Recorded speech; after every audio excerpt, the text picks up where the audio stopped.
Cerita novel romantis. Jodohku Gadis Kampung. Bab 45. Minta saran dari Oma. Peter menghela napasnya dalam saat dia harus pergi menuju ke tempat dirinya akan melakukan pengobatan. Dia berjalan keluar ruangannya, dan membuat Jenny yang ada di sana langsung berdiri seketika dan berkata, "Hari ini ada satu lagi jadwal, Tuan." "Ya, aku tahu."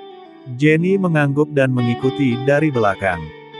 Yang mana membuat Peter membalikan badannya menatap perempuan yang mendatanginya tersebut. "Kenapa kau mengikutiku? Anda mungkin tidak tahu tempatnya. Pakai mobilmu sendiri." "Ya, saya memang akan melakukannya. Maksudku kirim lokasinya padaku dan kita akan bertemu di sana." "Baik, Tuan."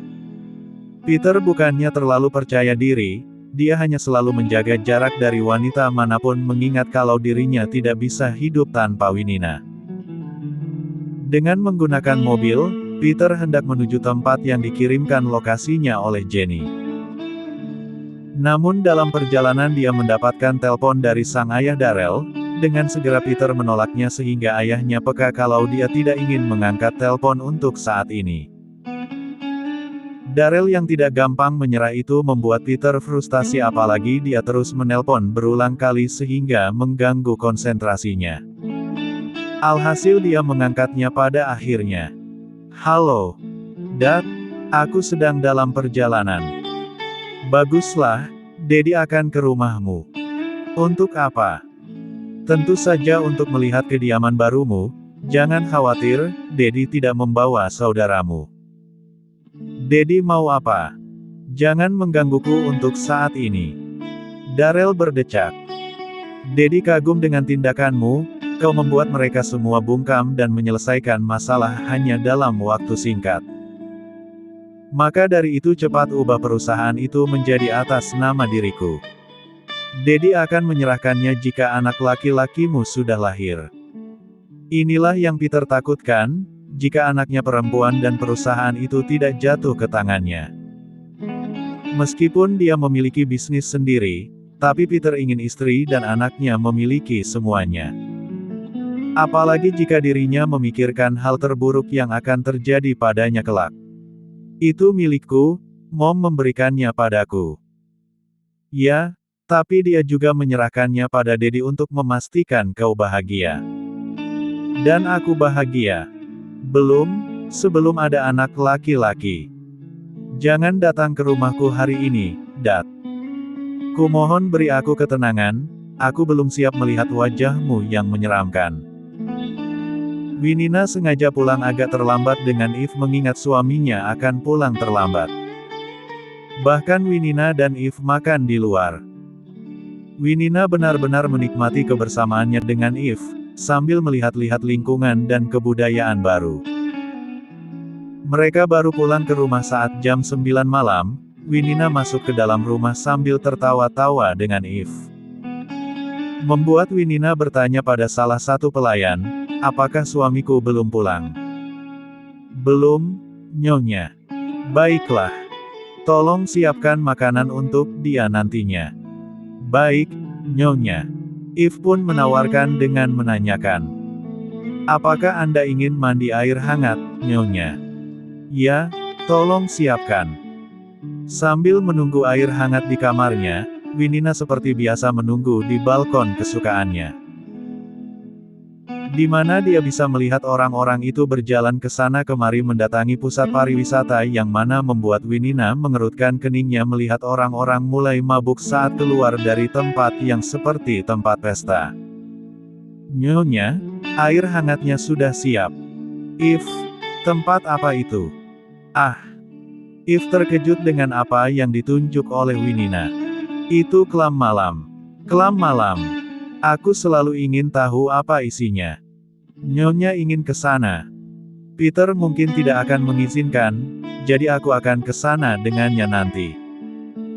Kau hanya perlu menyiapkan pakaian yang pantas untuk pergi ke sana." Ternyata, Peter harus melakukan perawatan yang panjang, secara berkala dan tidak boleh terputus. Untuk hari ini saja, dia menghabiskan waktunya untuk berkonsultasi dengan perawatan yang akan dia jalankan. Tentu saja Peter memilih perawatan yang tidak menimbulkan efek samping meskipun itu akan memakan waktu yang cukup lama. Dan kemungkinan untuk sembuh, memang cukup menjamin. Hanya saja, Peter ingin bersiap dengan semua kemungkinan yang terjadi. Dia tidak ingin anak dan istrinya nantinya sengsara, setidaknya meskipun mereka sedih akan kepergiannya, harta mereka terjamin sampai kapanpun. Tolong buat ulang jadwalnya, aku akan membawa pekerjaan yang bisa dikerjakan di rumah. Titipkan berkasnya pada Hans, dan aku akan selalu pulang jam 4 sore. Baik, Tuan. Namun untuk terapi yang akan kita jalani tidak bisa diubah mengingat dokter selalu menambahkan dosis di setiap pertemuan. Tentu saja, itu tidak akan berubah. Jenny mengangguk. Peter masuk ke dalam mobilnya dan mengendarainya menuju rumahnya. Namun saat dalam perjalanan, dia melihat mobil yang tidak asing. Dengan plat nomor yang khas, Peter bisa tahu siapa pemiliknya. Dia menepikan mobilnya sejenak dan masuk ke dalam bar tempat di mana kemungkinan Darrell di sana. Bar tua yang diiringi musik jazz itu menjadi tempat pria tua sedang meneguk minumannya. Di sana ada Darrell yang sedang bercakap-cakap dengan pria tua lainnya. Walau bagaimanapun, Peter selalu merasa khawatir pada kesehatan ayahnya. Dan sekarang dia sedang minum-minum. Namun melihat dirinya tidak mabuk, Peter merasa semuanya masih terkendali. Yang mana membuatnya kembali membalikan badan. Sayangnya, Darrell mendapatinya dan segera berteriak, "Peter. Daddy tahu itu kau, kemarilah sebelum istrimu tahu kau di sini." Peter menghela napas, ada penyesalan dia mengkhawatirkan ayahnya. "Kenapa Daddy di sini? Daddy hendak ke rumahmu, tapi kau larang. Jadi Daddy ke sini, dan apa yang kau lakukan di tengah malam begini? Kenapa kau berkeliaran dan tidak pulang? Aku ada urusan." "Urusan apa? Kemarilah dan duduklah di sini." Winina membuka matanya seketika saat dia menerima pesan. Winina sadar kalau dirinya tertidur di sofa kamar saat menunggu Peter. Mengedarkan pandangannya, ternyata suaminya belum juga pulang. Yang mana membuat Winina menatap jam, dia terkejut ini sudah pukul 2 dini hari. Dan pesan yang masuk, ternyata itu dari suaminya, yang berisi, "Sayang, aku tidak akan pulang. Ayah mabuk berat, aku tidak bisa mempercayai supir pengganti. Jadi aku harus mengantarkannya dahulu." Diiringi dengan foto mertuanya yang terlelap di jok belakang, Winina mempercayainya. Dia segera membalas, "Baiklah, kabari aku jika akan pulang." Winina bangun dari tidurnya, dia merasa lapar dan turun ke lantai pertama untuk mengambil makanan. Dan para pelayan yang peka dengan keadaan sekitar itu segera keluar begitu mendengar langkah kaki. "Nyonya, apakah Anda butuh sesuatu?" "Ah, aku hanya akan menggoreng telur. Seharusnya Anda membangunkan saya, mari saya bantu." "Baiklah, biarkan kuning telurnya setengah matang dan bulat sempurna," ucap Winina yang menyimpan telurnya di meja. "Tolong buatkan juga sosis panggang, dan bawakan ke atas." "Baik, Nyonya." Sepeninggalan Winina, pelayan itu memasak sendirian. If selaku asisten pribadi Winina juga terbangun.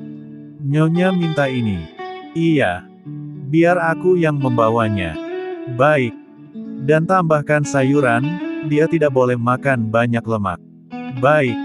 Setelah menunggu beberapa lama, If mengambil baki pesanan Winina dan membawanya keluar.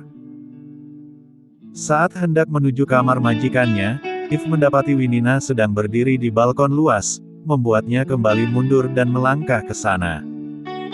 "Di sini dingin, Nyonya. Sebaiknya Anda masuk ke dalam." "Tidak apa, If. Biarkan itu di sana." If menyimpannya di meja. "Saya akan membawakan selimut untuk Anda." Dan alasan Winina meminta telur mata sapi itu, agar dia bisa menusuknya dengan garpu kemudian berkata, Peter menyebalkan, kenapa dia tidak pulang? Hicks. Pagi ini, Peter bangun di kamar yang pernah dia tempati beberapa belas tahun yang lalu. Dia terdiam dan menatap langit-langit yang masih bergambarkan langit dan awan-awan putih. Suara ketukan pintu terdengar, membuat Peter bangun dari tidurnya. Ya, kenapa? Sarapan sudah siap, Tuan. Aku akan mandi dulu. Baik, Tuan. Apakah sarapannya akan dibawa ke kamar? Tidak, aku akan turun. Baik, Tuan. Peter berdiri, sampai dia menyadari kalau tidak ada baju miliknya di sini. Dan satu-satunya cara dia memakai baju dengan meminjam milik ayahnya. Menatap pakaian miliknya sudah bertebaran di mana-mana dengan kusam. Peter menarik napas dalam. Sebelum keluar dia memakai jubah mandi. Hei, kau.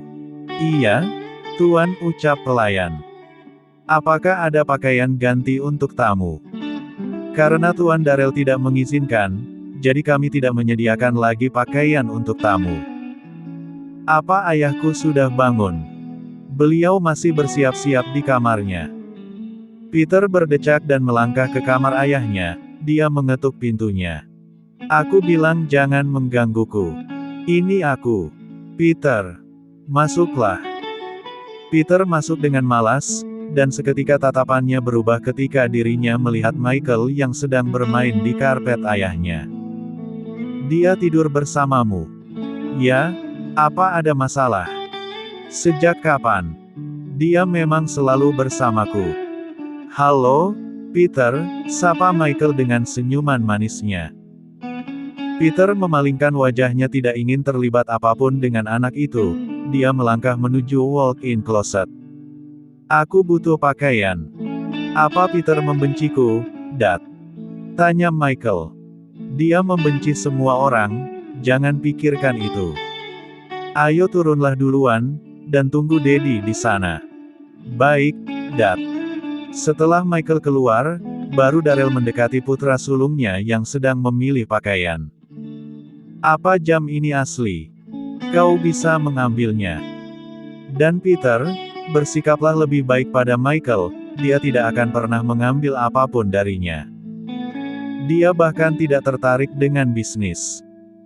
Mungkin suatu hari nanti dia bisa menjadi saingan putraku bukan? Bersaing secara sehat itu baik, apa masalahnya? Winina merasa kesal karena pesannya diabaikan, tidak biasanya Peter mengabaikannya cukup lama. Kenapa dia tidak kunjung membalas pesanku? Nyonya, ini pukul 7, mungkin Tuan sedang bersiap-siap. Aku harus tahu apakah dia akan pulang atau tidak. Kemungkinan Tuan akan pulang nanti sore mengingat dari Virginia menuju Washington DC cukup memakan waktu. Winina terdiam kesal, dia menghela napasnya dalam. Bukankah kau bilang memiliki kerabat di sini? Haruskah kita ke sana? Ya, tapi kemungkinan yang ada hanya Bibi. Semuanya bekerja. Tidak apa, ayo ke sana. Aku perlu hiburan. Di sini adalah pusat hiburannya, Nyonya. Aku ingin sesuatu yang lain. Baik, akan saya siapkan sarapannya dahulu. Setelah kepergian Eve, Winina kembali mencoba menghubungi suaminya dan mengirimkan pesan suara. Mas, hari ini aku mau keluar lagi ya. Ke rumahnya Eve, bibinya katanya, aku mau ke sana ya. Karena merasa tidak ada jawaban untuk beberapa lama, Winina yang merindukan Oma itu menghubunginya. Halo, bule siapa ini? Kenapa ada panggilan dari luar negeri? Oma, ini aku Winina. Oh, Winina Bobo. Kenapa menghubungi Oma? Apa Winina mengganggu? Tidak, di sini jam 7 malam. Wah, sudah malam rupanya. Aku ingin meminta saran Oma. Saran apa? Suami Winina akhir-akhir ini jarang memperhatikan Winina lagi. Apa kau tidak memberinya jatah? Jatah? Tidur. Winina terdiam dan mengingat kapan terakhir kali melakukannya. Tapi aku sedang hamil. Winina, jika melakukan hubungan saat hamil itu bagus. Jadi jangan tolak suaminya. Bagaimana aku menolaknya, dia tidak pernah mengajak. Terdengar suara tawa Oma di sana, kemudian berkata, Oma akan memberimu cara jitu, jangan khawatir. Hihihihihi. Dalam perjalanan menuju ke kantor, Peter mendapatkan banyak pesan dari Winina. Membuatnya merasa bersalah dan mencoba menelponnya kembali, tapi Winina tidak mengangkatnya. Apakah Winina marah padaku? Tanya Peter pada dirinya sendiri. Apa yang harus aku lakukan? Apalagi diperjelas dengan Winina yang enggan membawa telepon. Sembari mencoba menghubungi Winina, Peter berhenti dahulu untuk membeli kopi supaya dirinya tetap terjaga selama perjalanan ke Washington mengingat kendaraan mulai penuh dan itu menghambat untuk ke kantor secara lebih cepat. Tolong americano-nya satu. Silahkan, Tuan. Sambil meminum kopi, Peter berjalan menuju ke mobil. Dalam langkah perjalanannya, Peter melihat sosok yang baru saja keluar dari mobil. Hai, Peter. Hai. Kau kesini sekarang. Pindah ke sini. Tidak, ucap Peter. Apakah kau sudah menikah?